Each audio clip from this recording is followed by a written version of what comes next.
అందరూ స్టడీ అందరూ స్టడీ. చిత్తూరులో ఈరోజు సబ్ని అనే మహిళ, ఒక కానిస్టేబుల్ ఉమామహేశ్వర్ ఇంకో వ్యక్తి వల్ల తనకు అన్యాయం జరిగిందని, తన మీద మానభంగం జరిగిందని పోలీస్ స్టేషన్కి వెళ్తే ఫిర్యాదు చేసే పట్టించుకోలేదని చెప్పేసి ఆమె ప్రెస్ మీట్ ఒరిజినల్ నిజానికి ఆమె ఇచ్చిన కంప్లైంట్ పేరుకు మార్నింగ్ ఎఫ్ఐఆర్ అయ్యింది.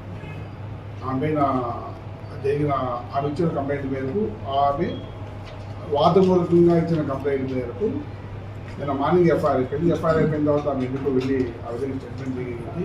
ఆమె చెప్పిన దానిపైన ఎఫ్ఐఆర్ అయిపోయింది. సమగ్ర విచారణ జరుపుతాము. తప్పు చేసిన వ్యక్తులు ఎవరైనా సరే కఠినంగా శిక్షిస్తాం. అదే డిపార్ట్మెంట్ ప్రైమరీ ఎంక్వైరీ చేసి వాళ్ళపైన మిగిలిన తదుపరి రేపు ఎస్పీ గారికి కూడా రిపోర్ట్ పంపిస్తాము.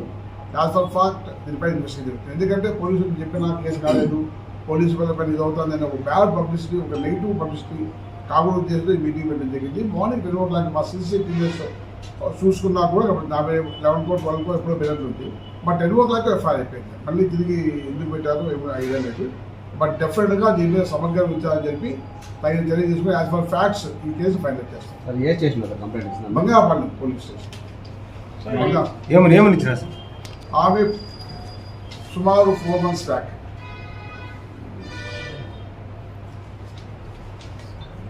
ఇక్కడే ఎఫ్ఐఆర్ తీసుకున్నాము.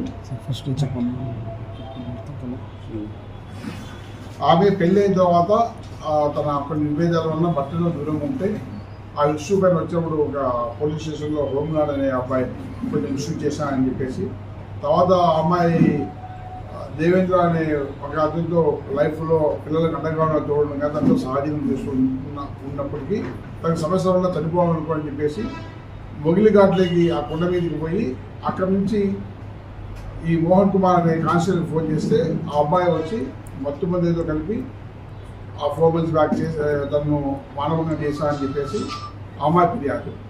దాని మీద ఏమన్నా పోలీసులు చెప్తే చంపుతామని బెదిరించాలని చెప్పి ఆమె ఫిర్యాదు. దాని మీద ఈరోజు వచ్చి కంప్లైంట్ ఇవ్వడం జరిగింది. దాని మీద చేస్తాము.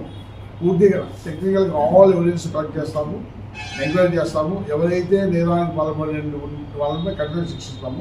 ఈ ఫ్యాక్ట్స్ ఏవైతే ఉన్నాయో ఆ ఫ్యాక్ట్స్ పక్కా తేల్చి దానిపైన యాక్షన్ తీసుకుంటాం. ఎవరి మీద కంప్లైంట్ ఇచ్చింది? ఇద్దరి మీద కంప్లైంట్ ఇచ్చింది.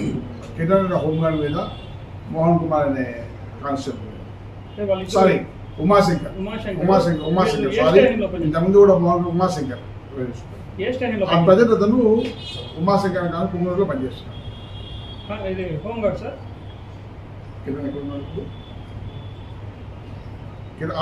కనుక్కోవాలి అబ్బాయి వ్యక్తులు కనుక్కోవాలి. సార్ అమ్మాయి ఇప్పుడు వాళ్ళని బర్తరఫ్ చేయాలని చెప్పి డిమాండ్ చేస్తున్నట్లు మాకు వినిపిస్తుంది. ప్రాథమిక సాక్ష్యాలు చిక్కిన ఇప్పుడే ఎఫ్ఐఆర్ అయింది కదా, ప్రైమరీ సాక్ష్యాలు చిక్కిన వెంటనే రిపోర్ట్ పంపిస్తాము. దీని మీద కూడా ఎఫ్ఐఆర్ మీద రిపోర్ట్ పంపిస్తాము. డెఫినెట్గా యాక్షన్ తీసుకుంటాం. ఏమాత్రం ఫ్యాక్ట్ ఉన్నా ఇంకా కఠినంగా అన్ని రకాలుగా ఎవిడెన్స్ కలెక్ట్ చేసి పెట్టి డెఫినెట్గా యాక్షన్ తీసుకుంటాం. సార్ పోలీస్ డిపార్ట్మెంట్ పైన ఇట్లా ఆరోపణలు వస్తాయి కదా సార్, దానికి మీరేం? అది చెప్తున్నాం కదా, పక్కా నిజాలు వెలికి తీసి డెఫినెట్ యాక్షన్. ఎవరైనా డిపార్ట్మెంట్ వ్యక్తి అయినా ఎవరైనా కానీ చట్టానికి అతీతులు కాదు. చట్ట పరిధిలో లేకోకుండా ఏమాత్రం ఎక్కువ చేసినా కూడా డెఫినెట్గా యాక్షన్ ఉంటుంది. ఇందులో నిజాలు పూర్తిగా నిర్ధారించుకొని తర్వాత ప్రెస్ మీట్లు అన్నీ కూడా ప్రజెంట్ వాళ్ళని సస్పెండ్ చేయడం జరిగింది సార్.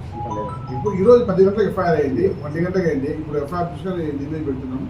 డెఫినెట్గా ఆఫ్టర్ ఎంక్వైరీ ప్రైమరీ రిపోర్ట్ పంపిస్తాము ఆఫీసర్స్కు. దాని ప్రకారం డెఫినెట్గా యాక్షన్.